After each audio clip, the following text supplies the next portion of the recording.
Muito bem, meus amados irmãos, a paz do Senhor Jesus, lição de número 7, o ministério da igreja. Vamos estudar esse importante tema, mais uma lição da nossa Escola Bíblica Dominical deste primeiro trimestre de 2024.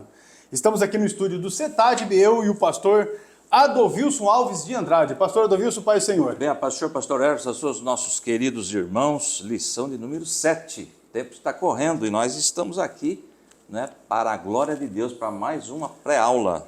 Muito bem, veja só, fique ligadinho com a gente e já aproveite, se você ainda não está inscrito no nosso canal CETAD no YouTube, aproveite, inscreva, ative aí as notificações, porque nós retomamos também as nossas aulas que são transmitidas online toda quarta-feira pelo Instagram, mas essas aulas sempre são disponibilizadas também no canal do YouTube, além de outros materiais que são produzidos aqui pelo CETAD. Você pode também aproveitar de todo esse conteúdo. O textório da nossa lição está no texto de Efésios, Epístola de Paulo aos Efésios, capítulo 4, verso 11, diz assim: E ele mesmo deu uns para apóstolos, e outros para profetas, e outros para evangelistas, e outros para pastores e doutores. Esse é o textório da lição, que vem seguido pela verdade prática, que diz que os dons ministeriais foram dados com o objetivo de edificar a igreja e promover a maturidade dos seus membros. Vamos para a leitura bíblica em classe, é um trecho curto, relativamente, da palavra. O texto é Efésios capítulo 4, os versículos de 11 a 16. Você pode acompanhar através da sua lição, ou se não, você pode acompanhar através da sua Bíblia, juntamente com o pastor Adovilson. Vamos para a leitura bíblica em classe. Efésios 4 e 11, e ele mesmo deu uns para apóstolos, e outros para profetas, e outros para evangelistas, e outros para pastores e doutores, querendo o aperfeiçoamento dos santos para a obra do ministério, para a edificação do corpo de Cristo, até que todos cheguemos à unidade da fé e ao conhecimento do Filho de Deus, a varão perfeito, à medida da estatura completa de Cristo, para que não sejamos mais meninos inconstantes, levados em roda por todo vento de doutrina, pelo engano dos homens, que com astúcia enganam fraudulosamente. Antes, seguindo a verdade com amor, cresçamos em tudo naquele que é o cabeça, Cristo, do qual todo o corpo bem ajustado e ligado pelo auxílio de todas as juntas, segundo a justa operação de cada parte, faz o aumento do corpo, para a sua edificação em amor. Muito bem, essa leitura bíblica em classe, vamos também aqui, amados irmãos, tratarmos dos objetivos desta lição, que está dividida em 3 tópicos. O primeiro deles é apresentar a doutrina bíblica do ministério sacerdotal, observada a antiga aliança e praticada pelos crentes na nova aliança.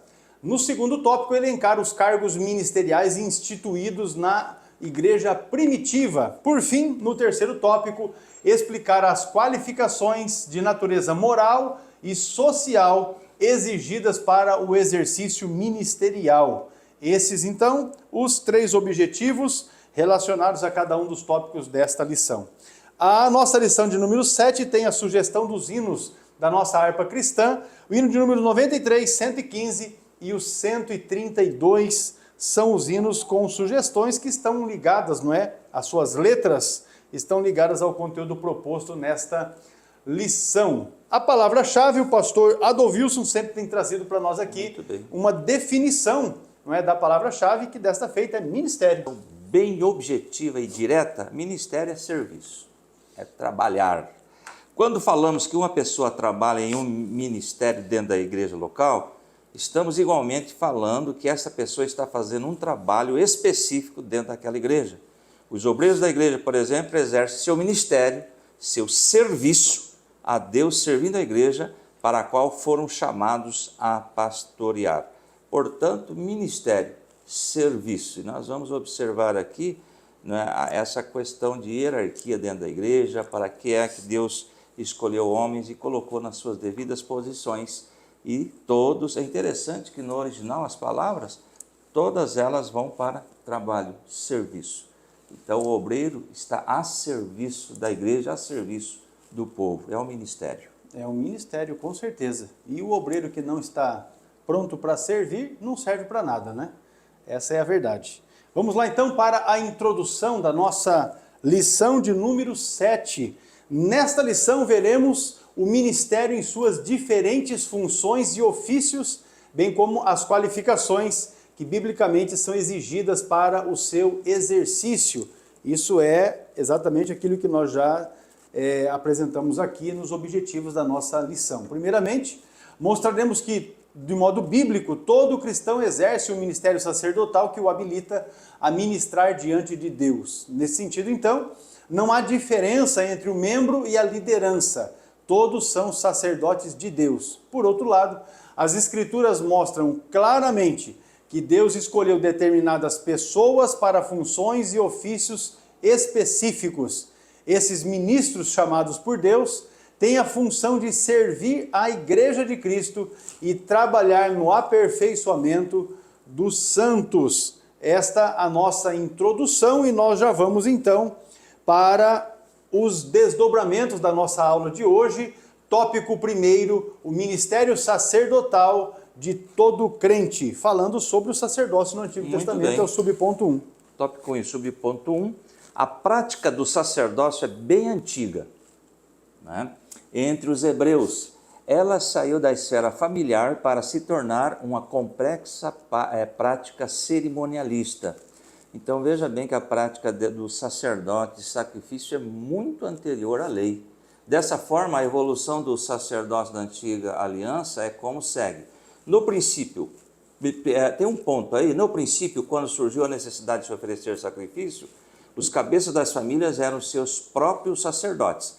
Lá em Gênesis 4:3 diz assim: e passando algum tempo, Caim trouxe do fruto da terra uma oferta ao Senhor. É interessante que essa questão de sacrifício já foi colocada na mente do povo de Deus lá no comecinho. E é interessante, pastor, que o primeiro sacrifício que nós observamos foi o próprio Deus que fez. Veja bem, já inculcando no ser humano o sacrifício, ou seja, alguém morrendo em lugar de outro. Porque lembra lá no Jardim do Éden, que depois que eles caíram em si e tal, pecado, enfim, eles perceberam que estavam nus e confeccionaram aí aquelas com folha de figueira, não é? Mas Deus fala assim, não, esse não vai servir, não, para cobrir a vergonha e o pecado. Então, ele fez com roupas de pele.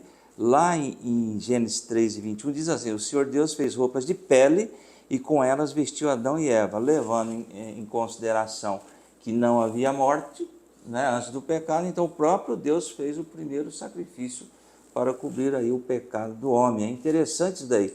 E ao longo da história foi inculcando, principalmente na nação de Israel, a necessidade de um sacrifício, certo? Então, no princípio, quando surgiu a necessidade de oferecer sacrifício, os cabeças das famílias eram os seus próprios sacerdotes.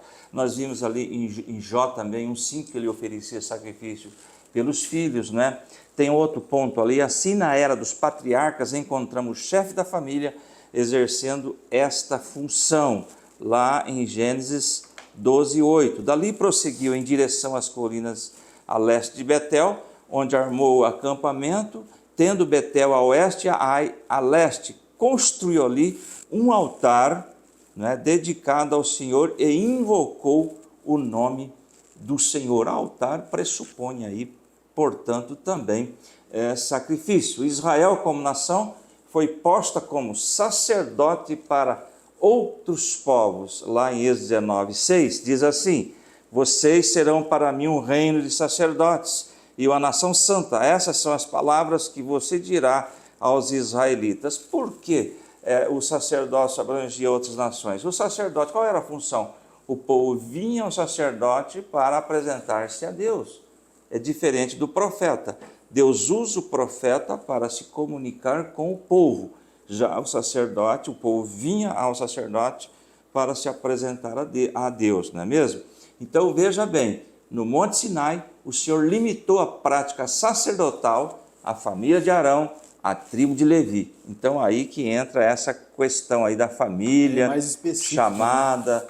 Não é descendente, aliás, nem todos os filhos de Arão eram sacerdotes também, era escolhido por Deus. Com certeza. Dentro da própria família. Tinha uma referência, né? Deus sempre tinha esse referencial dentre os seus.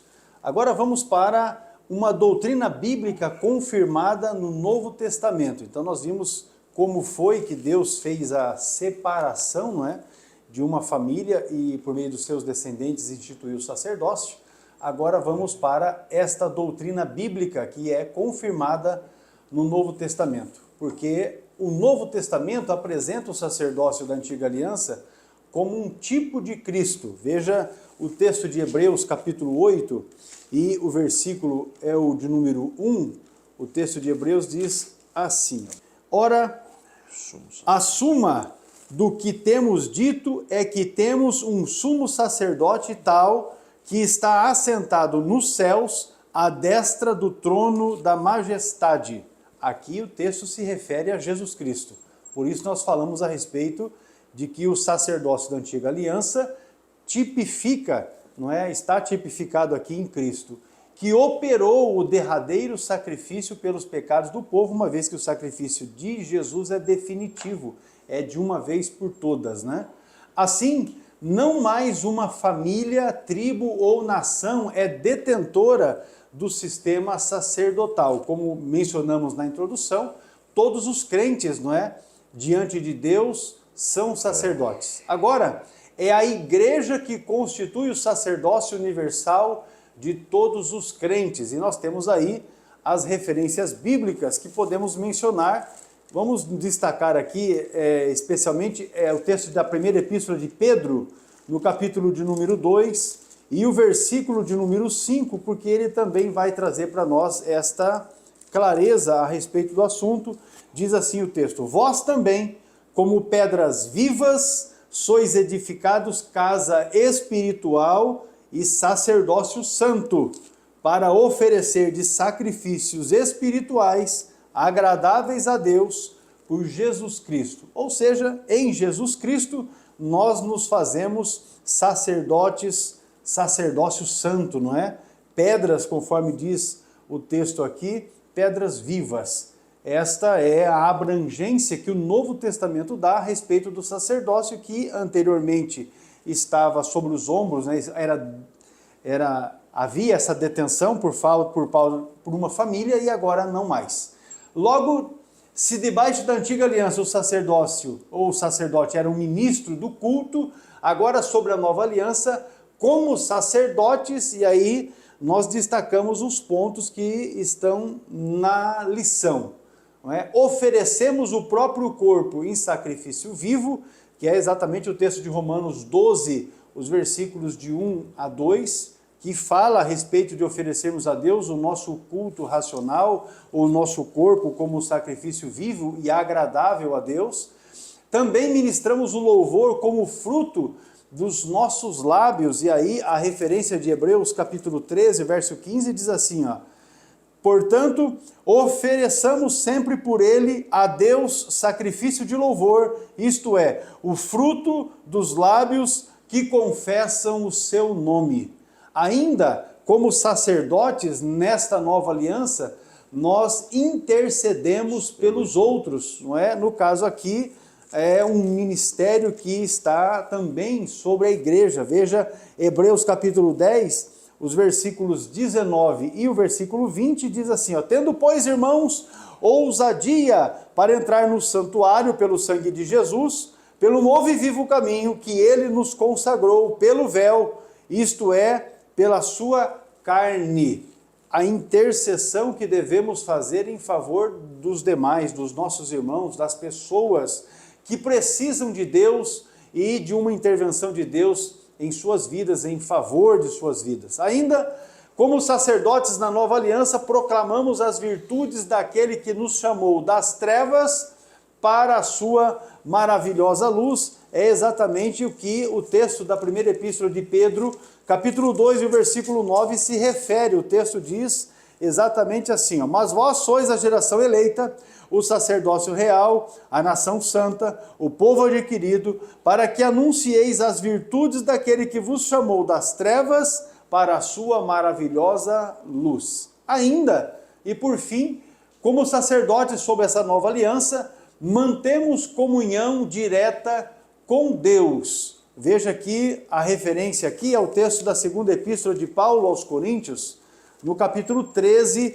também o versículo de número 13, que traz o seguinte texto: a graça do Senhor Jesus Cristo e o amor de Deus e a comunhão do Espírito Santo sejam com vós todos. Exatamente, a necessidade de mantermos a comunhão, uma vez que agora, sob a nova aliança, atuamos como sacerdotes de Deus. Pastor, só uma Sim. colocação nessa ordem que o senhor falou, a última colocação aí, é 2 Coríntios 13, 13. A bênção pastoral é nessa ordem. Nós estamos numa escola, é bom aprendermos, né? Então, primeiro lá, a graça do Senhor Jesus. Lembra lá no final do culto, não é? Nós ficamos com as mãos aguardando a bênção pastoral. A graça do Senhor Jesus Cristo é o primeiro. Tem gente que inverte, não é? Então, é a graça do Senhor Jesus Cristo, o amor de Deus e a comunhão do Espírito Santo seja com todos, ou com vós todos. Às vezes os indivíduos querem fazer um negócio muito bonito, quer colocar flor no negócio, fazer muito floreado e se perde, né? Quantas vezes a gente já tem observado? É muito simples, é só abrir a segunda epístola de Paulo aos Coríntios, capítulo 13, versículo 13, que a bênção apostólica, a bênção pastoral está exatamente nesse texto. Repetindo: a graça do Senhor Jesus Cristo, o amor de Deus e a comunhão do Espírito Santo seja com vós todos. Amém. Está resolvido a bênção pastoral. Subponto 3 da nossa lição, e estamos aqui, amados irmãos, falando sobre o ministério sacerdotal de todo crente. Agora, o subponto 3 traz uma doutrina bíblica resgatada na Reforma Protestante. É porque antes está escrito aí no catolicismo romano, o sacerdócio é limitado à figura dos padres. Então vamos ver aí o que nós vamos entender sobre essa questão de sacerdócio. Não há a função sacerdotal para os membros da igreja, então somente os sacerdotes, os padres que exercem esta função. Não existe função sacerdotal para os membros da igreja. Nesse caso, o Papa é considerado o vigário de Cristo na terra. Ponto. Eu trouxe aqui uma observação, não aceitamos, claro, essa teologia, porque, veja bem, é bom que o professor pesquise o termo vigário. O termo vigário vem do latim vicarius, que quer dizer aquele que substitui outro. Religioso que é investido de poderes por outro, exerce em seu nome suas funções. Na Igreja Católica, o vigário, ele é representante de um oficial de posição superior com toda a autoridade e poder do oficial. Chamando o Papa, olha a colocação, de vigário de Cristo, estaremos dizendo que ele tem o mesmo poder e autoridade que Cristo teve sobre a igreja. Então veja o erro grave que nós encontramos aqui. Então eles dizem, olha, o Papa é vigário de Cristo. Eles estão dizendo, o Papa é o substituto de Cristo na terra. Jesus sim prediz um vigário no sentido de um substituto para a sua presença física aqui na terra. Entretanto, este vigário de Cristo não é um sacerdote, não é um sumo sacerdote, bispo ou papa. O único vigário de Cristo, biblicamente falando, é o Espírito Santo. Então, veja bem, lá em João 14, 26, declara, mas aquele Consolador, o Espírito Santo que o Pai enviará em meu nome, esse vos ensinará todas as coisas e vos falará lembrar de tudo quanto vos tenho dito. Então, o vigário, o Papa não é o vigário de Cristo. É um erro que vai puxando o outro, né? Porque falar que o Papa é o substituto de Cristo é o que vem fortalecer a ideia católica também de que o Papa é infalível. E nós sabemos, inclusive a história bem recente da própria movimento da Igreja Católica mostra que o Papa é falível. Exatamente. Tanto que um aposentou sem ter morrido, o que não havia acontecido de igual forma na história, não é? Para que outro tomasse conta, e o que está aí, bem muito liberal, bem, né? Por isso, cabe destacar aqui o resgate da doutrina bíblica do sacerdócio universal dos crentes, ou seja, toda a igreja, tal qual se encontra no Novo Testamento, foi uma obra da reforma luterana do século XVI. Para o reformador alemão, qualquer cristão verdadeiro participa dos benefícios de Cristo e da igreja. A reforma pregou o retorno radical às Escrituras, e nós sabemos aí, né, convém definir o seu slogan sola escritura, ou somente a escritura, somente a Bíblia. Nas páginas das Escrituras Sagradas, podemos ver a grandeza dessa preciosa doutrina que é o sacerdócio universal dos crentes. Muito bem, irmãos. Apenas para que a gente possa estar finalizando aqui, no Novo Testamento não há uma distinção a respeito daqueles que podem se apresentar diante de Deus. Todo crente nascido de novo, convertido, pode se apresentar como um sacerdote diante de Deus. E aí nós já tratamos aqui a respeito das funções que este desempenha diante do Senhor.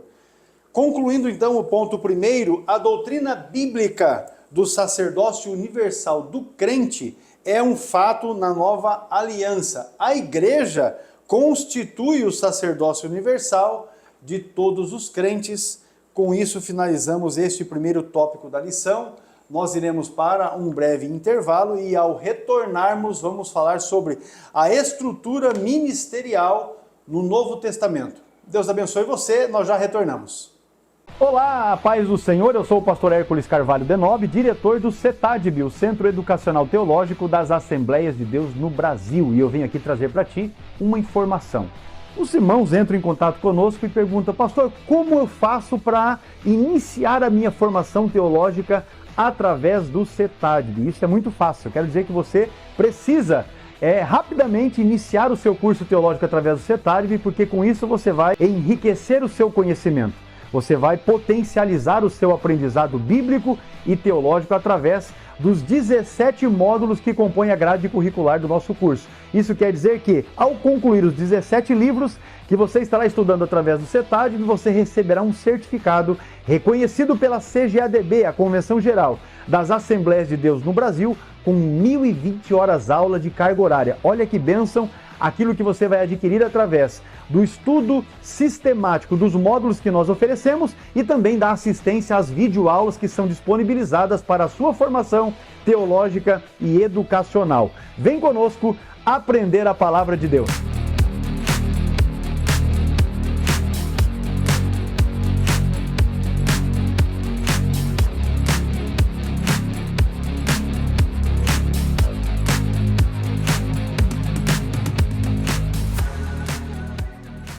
Glorificamos a Deus por esta maravilhosa aula, mas queremos dizer que você precisa estar inscrito no nosso canal CETADB no YouTube. Se você ainda não fez isso, corra lá e aproveite, se inscreva, porque há muito conteúdo abençoado e abençoador para a sua vida e para o seu ministério. O tópico 2 da lição, a estrutura ministerial no Novo Testamento, é o que nós vamos estudar a partir de agora, já mencionando aqui o ministério quíntuplo, que é o primeiro subponto aqui deste tópico da lição. Muito bem, o texto de Efésios 4:11, que aliás, alguns segmentos ditos aí que estão observando a palavra de Deus, tem que rasgar esses versículos e lançar fora, porque Efésios 4:11 diz que Deus pôs a igreja apóstolos, profetas, evangelistas, pastores e mestres. Essa relação é descrita comumente com o ministério quíntuplo da igreja. E nós estamos falando aqui agora dos dons ministeriais que Deus concede a pessoas específicas na igreja. E temos aí a letra A, apóstolo, não é? O que significa? Alguém enviado em uma missão, tá? Eu trouxe aqui o termo apóstolo, segundo o dicionário Wycliffe, informa que o termo grego apóstolos origina do verbo apostolém, que significa enviar, remeter, ou é enviado, é o apóstolo. Tá? Alguns requisitos podem ser destacados para alguém ser um apóstolo. O pastor, na época, tinha essas exigências para ser um apóstolo, tá bom? Veja bem, nós temos aqui, deveria ter estado com o Senhor Jesus, era um requisito para ser apóstolo. Ter sido uma testemunha da ressurreição de Jesus. E nós encontramos isso em Atos 1:22. Ter visto o Senhor, ter operado sinais e maravilhas, todos aí com referência, que está na lição dos queridos irmãos. Assim, no Novo Testamento, o apostolado pode ser visto mais como uma função do que um ofício. Então, naquela época, existiam esses critérios. E alguém diz assim, mas o apóstolo Paulo, o apóstolo Paulo foi sim apóstolo chamado por Cristo. Ele preencheu isso daí, essas exigências, né, na época. Então, o apóstolo é aquele enviado, então é um dos primeiros, né, com relação ao dom ministerial. O senhor quer fazer alguma colocação? Não.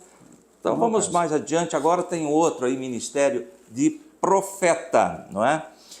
Veja bem, o profeta era alguém inspirado, tá? E autorizado para falar em nome de Deus, é aquilo que nós falamos, né?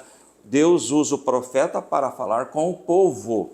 Nesse aspecto, ele era um porta-voz de Deus. No Novo Testamento, o profeta exortava, consolava e trazia a revelação do futuro. Contudo, a Escritura distingue o ministério de profeta de dom da profecia. Queridos, o ministério, conforme o ofício de profeta, como no Antigo Testamento existia, não existe mais. O ofício de profeta encerrou com o Antigo Testamento, tá certo? Hoje nós temos aí o dom da profecia.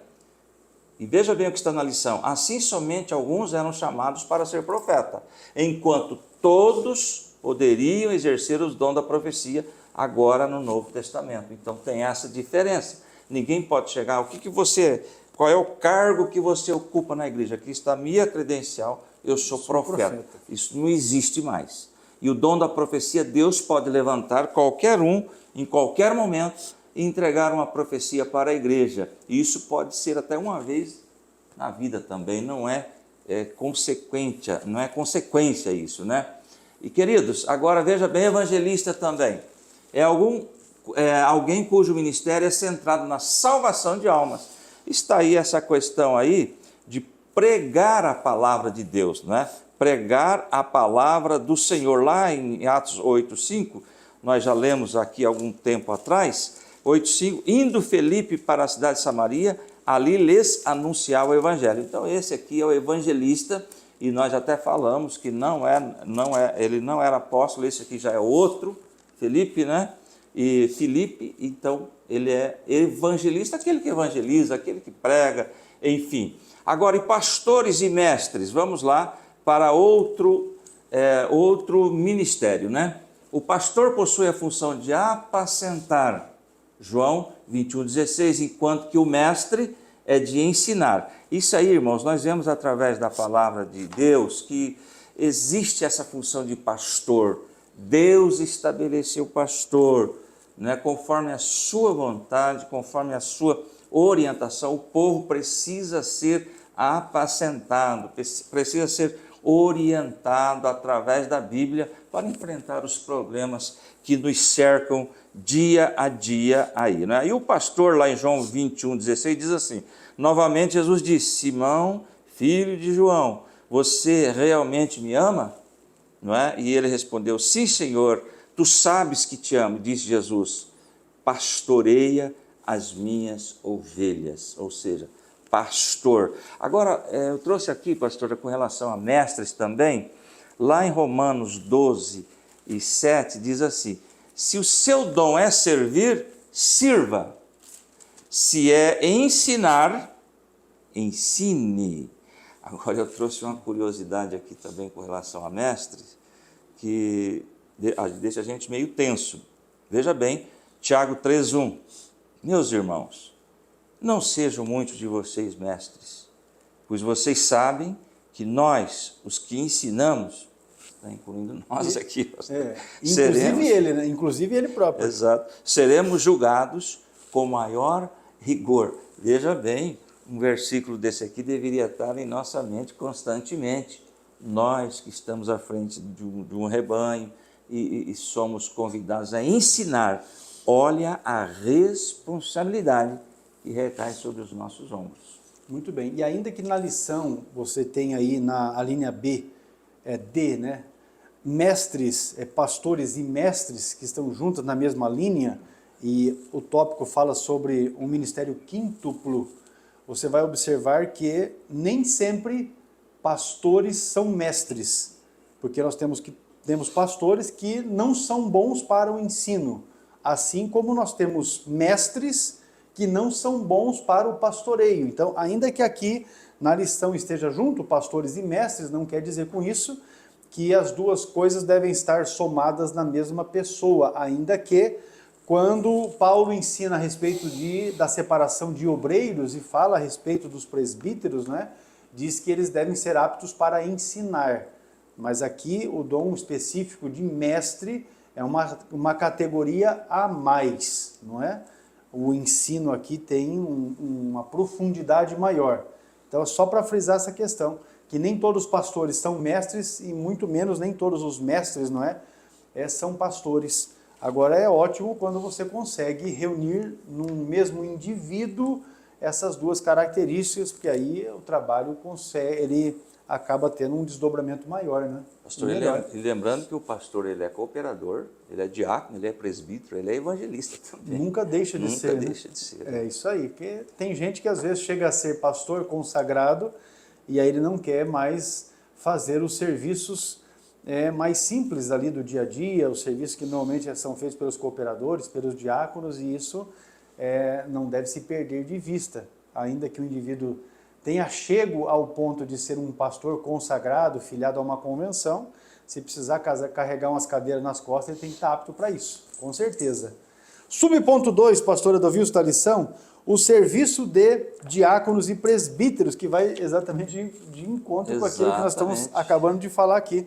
Subponto 2 da lição, o Novo Testamento mostra como o diaconato foi instituído. Atos capítulo 6, nós já estudamos na lição passada a respeito de organismo, e organização, e falamos a respeito desse texto, inclusive.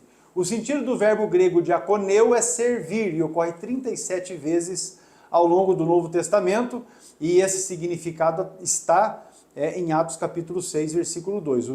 Os diáconos que foram levantados ali na igreja em Jerusalém foram levantados para servir pela questão que se apresentou. Da mesma forma, o substantivo grego diaconia ocorre 34 vezes no texto neotestamentário e ele também aparece com esse sentido de servir e está em Atos capítulo 6, versículo 1. Agora vamos a esse destaque. À luz do contexto de Atos capítulo 6, observamos que o diaconato era um serviço dedicado mais à esfera social da igreja, ou seja, o serviço do diaconato, conforme instituído em Atos capítulo 6, não tinha a ênfase no ensino da igreja, do pastoreio da igreja, da condução das atividades eclesiásticas, mas exatamente da questão social, por causa daquela situação que estava havendo ali entre as mulheres gregas, não é? Que estavam sendo preteridas no atendimento social. Por outro lado, o presbíteros, que é traduzido, né, como presbíteros, ocorre 66 vezes no texto grego do Novo Testamento. Em Atos capítulo 14 e o versículo 23, o termo é usado para se referir aos anciãos que presidiam as igrejas. Então, presbíteros, o termo grego, também traduz a palavra ancião, que está aí referenciado em Atos 14 e 23. Esse mesmo sentido também é usado por Lucas em Atos capítulo 20, versículo 17, quando Paulo se encontra com os presbíteros de Éfeso. Ele também faz referência a Lucas, que também é o autor de Atos dos Apóstolos, né, usando o termo presbíteros para se referir àquela reunião que Paulo fez ali com os presbíteros da igreja lá em Éfeso. Dessa forma, o presbítero era alguém que supervisionava, que presidia ou ainda que exercia alguma função pastoral. O presbítero, então, já estava realizando os trabalhos eclesiásticos, já tinha função pastoral. Nos desdobramentos aqui das nossas funções ministeriais, atualmente o presbítero, ele é um oficial da igreja, que atua como um pastor nas nossas igrejas. Acho que isso é algo que deve se considerar. Pastor Adovilson, encerramento aqui do tópico 2. Deus pôs na igreja apóstolos, profetas, evangelistas, pastores e mestres. Lembrando, pastor, que a finalidade é crescimento, edificação da igreja que ele colocou. Sempre Deus tem essa ênfase, os dons espirituais, as funções ministeriais têm essa função, dar condições para que a igreja continue crescendo e estabelecendo-se de forma a alcançar almas que precisam da salvação. Muito bem, nós vamos para um intervalo e retornamos com o tópico 3 da lição, as qualificações para o ministério, você não pode perder. Se ainda não se inscreveu, aproveite o intervalo, se inscreva no nosso canal CETADB no YouTube e ative as notificações. Até lá!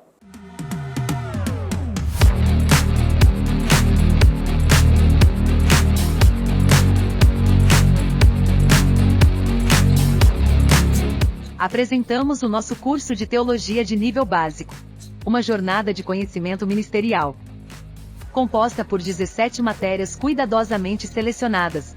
Nosso curso foi projetado para proporcionar aos alunos uma base sólida e profunda em fundamentos doutrinários bíblicos e pentecostais. O objetivo do nosso curso básico é estruturar o conhecimento de nossos alunos de forma organizada e compreensível.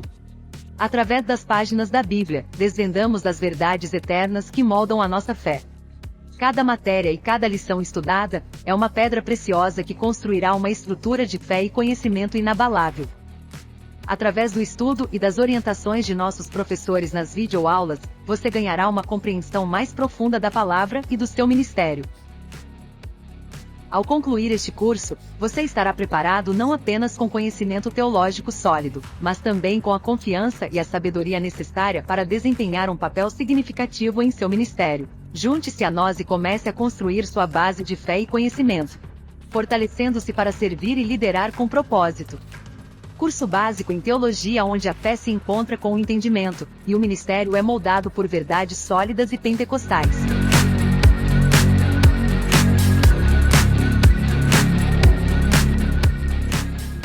Muito bem, meus irmãos, as qualificações para o ministério é o tópico 3 da lição e nós já vamos aqui com o pastor Adovilso falar sobre as qualificações, primeiro de natureza moral. Muito bem, pastor, nessa lição nós vamos ver somente alguns critérios, mas são muitos. Eu vou dizer aqui, a gente está envolvido com muitas denominações. Infelizmente, antes de começarmos aí, esses critérios hoje não estão sendo observados para que uma pessoa venha exercer o ministério. Estão deixando de lado quais são os critérios que Deus exige. Então nós vamos ver isso agora. O tópico é 3 e o subponto é 1, qualificações de natureza moral. O apóstolo Paulo expõe as qualificações para o exercício ministerial nas suas cartas pastorais. Aí você tem que ler lá 1 Timóteo de 3, de 1 a 15, e também Tito, capítulo 1, versículo 5 ao 9. E aqui temos uma lista.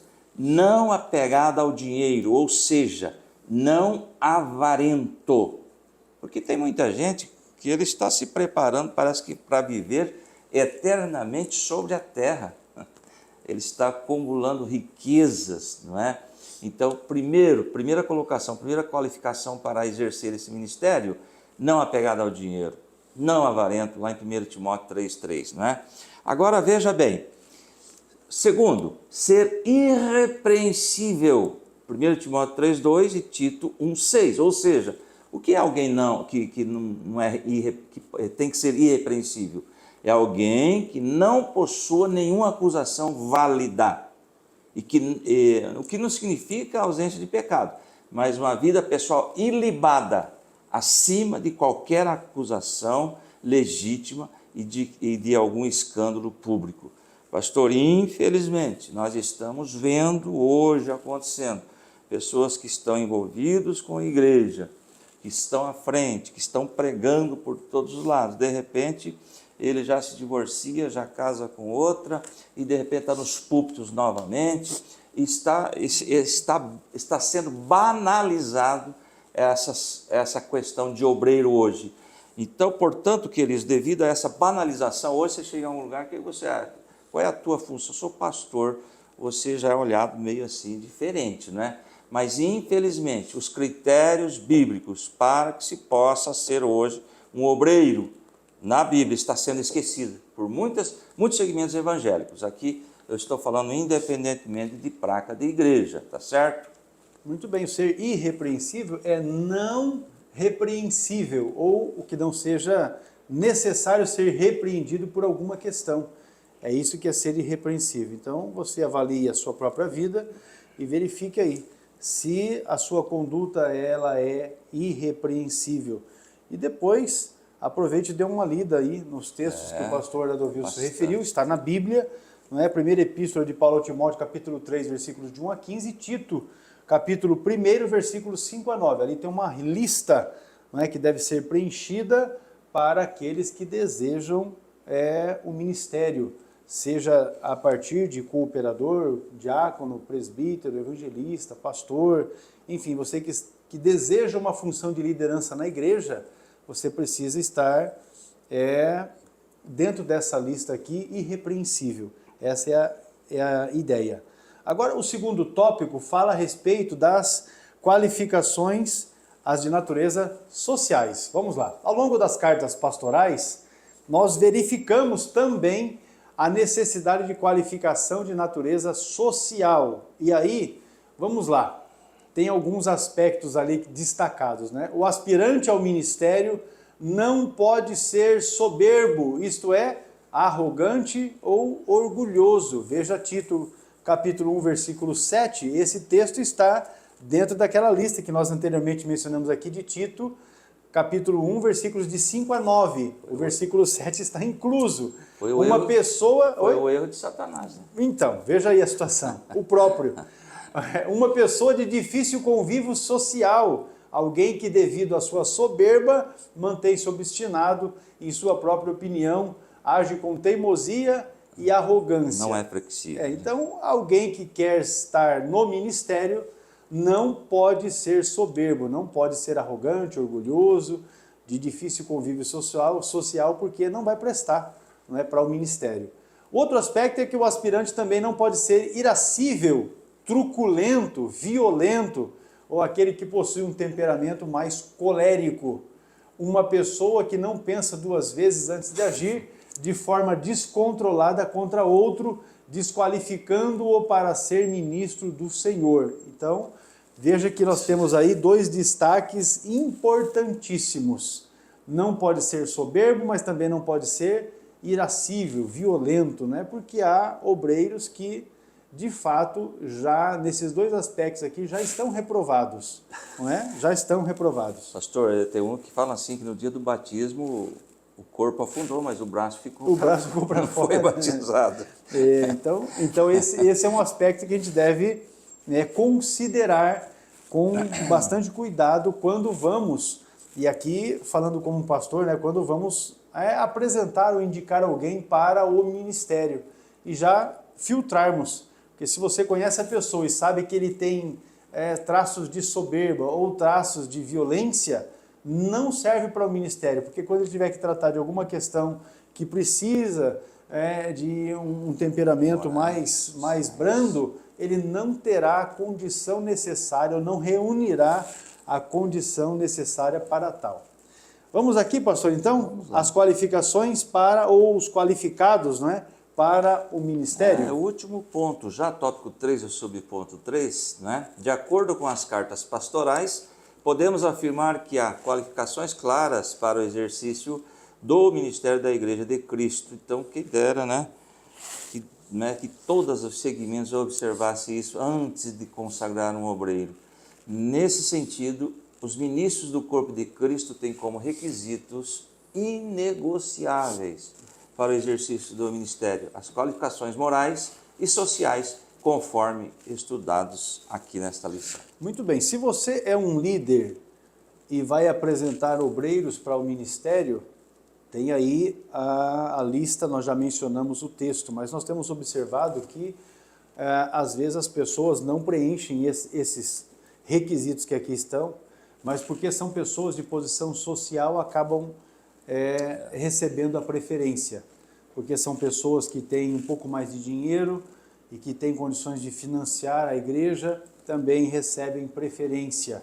Não é? Nós vemos pessoas porque às vezes têm um curso superior, ou têm uma faculdade, ou têm ali um cargo, aí também recebe preferência. E aí quando esse tipo de coisa acaba se tornando a ênfase da chamada ministerial em uma igreja, você observa que o ministério fica problemático, porque aqueles que de fato estão atuando, agindo no sentido de promover o crescimento e desenvolvimento da igreja, acabam sendo preteridos ou esquecidos, não é, pelo líder, e essa desvalorização gera um sentimento ruim no coração daqueles que estão fazendo o trabalho. Então, como líder, devemos pensar nos critérios bíblicos para a apresentação de candidatos para ocuparem as funções da igreja, os departamentos da igreja ou ainda para as consagrações imediatas ou futuras. Observar isso certamente vai gerar um ministério saudável, sadio e abençoado. Vamos para a conclusão então aqui deste terceiro tópico da lição, deixando claro que há qualificações para o exercício do ministério na Igreja de Cristo. Não é algo que possa ser feito por qualquer tipo de pessoa. Existem qualificações e aqueles que vão ocupar o ministério precisam passar pelo crivo da palavra de Deus, porque de outra forma haverão problemas com certeza. Pastor Adovilson, a conclusão da nossa lição de número 7, lembrando os irmãos que se você ainda não se inscreveu no canal CETADB no YouTube, se inscreva, aproveite agora aí, se inscreva, ative as notificações e faça parte do nosso canal, porque tem muita coisa boa e de Deus para a sua vida. Pastor. Muito bem, nessa lição vimos o ministério sob diferentes aspectos. Vimos que a doutrina do sacerdócio universal dos crentes é inteiramente bíblica. Todo crente tem o privilégio de apresentar a si mesmo e a outros diante de Deus, é o sacerdócio, sem a necessidade de mediadores terrenos. Vimos também que Deus pôs na igreja alguns para o exercício de determinadas funções específicas. Esses ministérios devem ser vistos como dons de Deus à igreja, são os dons ministeriais. Muito bem, meus irmãos, concluímos com isto o estudo da nossa lição de número 7. Queremos louvar a Deus pela sua vida.